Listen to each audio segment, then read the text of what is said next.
आप सबसे भी जिस दिन झगड़ा हो, क्योंकि झगड़े हर घर में होते हैं, पति पत्नी है, कहते हैं बर्तन है तो आवाज करेंगे,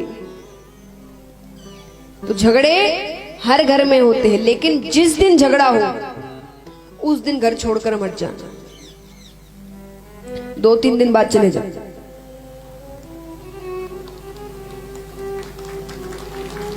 पर जिस दिन झगड़ा हो रहा है, दोनों क्रोधित है, दोनों की बुद्धि सही स्थिति में नहीं है, उस दिन घर छोड़कर मत जाना। और आपको तो खास कर उनका तो पता होता है कहां गए, आपका पता भी नहीं चलता, उनको डबल चिंता होती है, बिना बताए फोन बंद कर गायब, अब ढूंढते रहो कहां गए कहां गए। उनका तो नहीं मिले तो पता है मायके गए। तो ऐसे कार्य मत करना। जिस दिन झगड़ा हो उस दिन तो बिल्कुल मत करना, क्योंकि वो आपके प्रेम को और खत्म करता है, दूरियां बढ़ा देता है। लेकिन माता ने यही किया, माता उस दिन घर छोड़कर चली गई। महादेव जी समझ गए अब वो वापस नहीं आई, क्योंकि मेरा जो अपमान वहां हो रहा होगा वो उसे देख नहीं पाएगी। वो इसीलिए भी नहीं चाहते थे कि हम दोनों जाएं। अब जैसे महाराज कोई भी आप कथा कराए, सत्संग कराए, किसी भी भगवान का कीर्तन करवाते हैं ना, कभी माता रानी का, कभी दादी जी का, कभी कृष्ण जी का, कभी महादेव जी का, कभी बालाजी का, लेकिन सबसे पहले पूजा किसकी होती है? गणेश जी। यानी ये नियम है, कथा किसी की भी हो, कीर्तन किसी का भी हो, पूजा सबसे पहले गणेश जी की। उस समय जब सभा होती थी तो नियम था कि आप बुलाओ मत बुलाओ, पर तीनों देवों के आसन रखने पड़ेंगे। 3 देव ब्रह्मा विष्णु महेश, आसन रखने पड़ेंगे, मत बुलाओ भले। सती माता जाती है, जाकर क्या देखा? ब्रह्मा जी का आसन लगा है, विष्णु भगवान का आसन लगा है, दोनों ही नहीं आए थे। यह पक्की मित्रता, एक को नहीं बुलाया तो दोनों नहीं गए। तो महादेव ब्रह्मा जी और विष्णु भगवान नहीं गए थे, लेकिन दोनों का आसन रखा है, पर महादेव जी का आसन नहीं। इतना बड़ा अपमान। इतने में ही पिताजी आते हैं, सती माता को देखते हैं, अरे तुम यहाँ क्या कर रही हो? किसने निमंत्रण भेजा इसे? अपने पति के साथ रहकर उसके जैसी हो गई हो, बिना निमंत्रण कहीं भी पहुंच जाती हो। सती माता ने कहा, पिताजी मैं चाहूं तो अभी आपकी हत्या कर सकती हूं, क्योंकि ये महाराज ये लीला है। सती माता को, पार्वती माता है तो दुर्गा रूप, काली रूप। तो उन्होंने कहा मैं अभी आपकी हत्या कर सकती हूं, पर मैं नहीं चाहती कि भविष्य में बेटियों पर पिता हत्या का कलंक लगे, कि एक बेटी ने एक पिता को मार दिया। पर मुझे बहुत दुख है कि इस शरीर को आपने पाल पोस कर बड़ा किया है, मैं इसे ही खत्म कर दूं। और उसी हवन कुंड में माता ने अपनी आहुति दी। महादेव जी को पता चलता है, अपने गण को भेजते हैं, जाकर सब कुछ तहस नहस कर दो, वहां कोई यज्ञ नहीं होना चाहिए, सब कुछ तहस नहस कर दिया जाता है। दक्ष राजा के सर धड़ को अलग कर दिया जाता है। तब विष्णु भगवान आकर महादेव जी को शांत करते हैं, क्योंकि यज्ञ धर्म का कार्य है, और धर्म का कार्य अगर शुरू हो गया तो खत्म होना जरूरी है। तो यज्ञ शुरू हो चुका था। विष्णु भगवान ने कहा यज्ञ अगर पूरा नहीं हुआ तो गलत होगा। तब दक्ष राजा को बकरे का सर लगाया जाता है।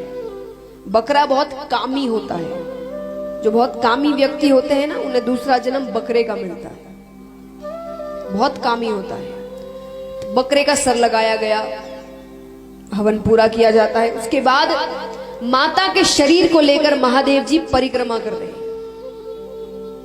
कुछ सुध नहीं है उन्हें, याद में है उनकी शरीर को लेकर परिक्रमा कर रहे हैं, अपना कार्य भूल गए। 3 देव सिर्फ कहने को देव नहीं है, तीनों को कार्य सौंपे गए हैं। ब्रह्मा जी रचना का कार्य करते हैं, विष्णु भगवान पालन का कार्य करते हैं, और महादेव जी विनाश का, यानी मृत्यु। अब मृत्यु हो नहीं रही, रचनाएं होती जा रही है। तब विष्णु भगवान ने अदृश्य रूप में अपना सुदर्शन चक्र फेंका। वो एक एक करके माता के अंगों को काटने लगता है, और एक एक अंग जहां जहां जाकर गिरे वहां वहां एक एक सिद्ध पीठ की रचना हुई। उसमें से एक प्रसिद्ध सिद्ध पीठ है कामाख्या देवी। वो सब सती माता के अंग हैं, जो एक एक जहां जहां जाकर गिरते हैं, वहां वहां सिद्ध पीठ बनते हैं। तो महाराज जब कुछ नहीं बचता तो वापस आकर तपस्या करने लग जाते हैं। अब वही सती माता तप कर कर दूसरा जन्म पार्वती माता के रूप में लेती है। हिमाचल राजा के यहाँ पर विवाह योग्य होती है। हिमाचल राजा के यहाँ नारद जी जाते हैं। हिमाचल राजा ने कहा बेटी विवाह योग्य हो गई है, कोई वर बताइए। आप भी कहते हैं ना बेटी विवाह योग्य हो जाए मित्रों से कि कोई अच्छा वर बताना। तो हिमाचल राजा नारद जी से कहते हैं, नारद जी को सब पता है। नारद जी ने कहा बड़ा अच्छा वर है। बोले कौन है, नाम क्या है? बोले नाम है महादेव। क्या करता है, धन इत्यादि है कि नहीं? अरे बोले धन तो इतना है कि ब्रह्मा जी और विष्णु जी उनके पास आते हैं। अच्छा चलो अच्छी बात है, चलिए आप पे विश्वास रखकर बिना देखे बिना जाने बिना मिले कह दिया रिश्ता पक्का। तारीख इत्यादि सब निकल गई। अब नारद जी विष्णु भगवान के पास आते कि मैंने इतना कार्य तो कर दिया, पर महादेव जी से बात करने की हिम्मत मुझ में नहीं है, उनसे मैं बात नहीं कर सकता। तब विष्णु भगवान जाते हैं। विष्णु भगवान कहते हैं प्रभु समय हो गया है बहुत, विवाह कर लेना चाहिए। महादेव जी ने कहा मुझे, अरे आप कन्या तो देखिए कौन है, आप ना नहीं करेंगे कन्या देखकर। महादेव जी देखते हैं तो ये तो सती ही है, तुरंत मान जाते हैं। सती माता नहीं तप कर कर दूसरा जन्म पार्वती माता का लिया था कि मुझे महादेव जी से ही विवाह करना है। तो महादेव जी ने कहा ये तो सती ही है, तुरंत मान जाते हैं। आइए दर्शन करते हैं, विवाह में प्रवेश करते हैं। तो जैसे आपके और हमारे घर में विवाह होता है उसी प्रकार विवाह होगा। तो सबसे पहले माता के पास चलते हैं। माता को हल्दी लगाई जा रही है, मेहंदी लगाई जा रही है। आइए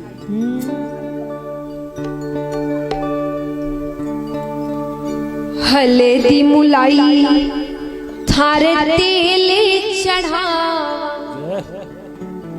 हल्दी मुलाई थारे तेल चढ़ा, हल्दी रो मोल चुकावाला,